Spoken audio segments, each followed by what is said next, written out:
Well, good morning, everybody. Welcome to my channel. Hey, today we're down at the Blast on the Grass car show in Hagerman, Idaho. Looks like there's about 261 participants in this one, and I'm gonna video just each car and throw it on probably every other day. I'm only going to do the ones I have not seen, that I have not shown you. So I want you to grab yourself a cup of coffee or a cold one, whatever you want, kick back and watch the next 50 or so videos of beautiful cars.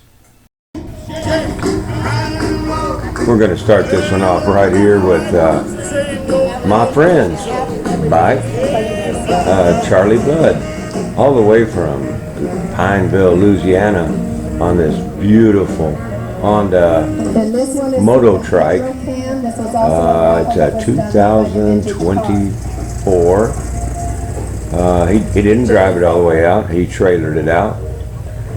We meet out at Sturgis every year. It's a beautiful bike. It's got all the bells and whistles. I mean, everything you could think of on this thing, and rides like a Cadillac. And guess what, guys? He did win an award. Thanks, Charlie, for coming and visiting and coming to the car show.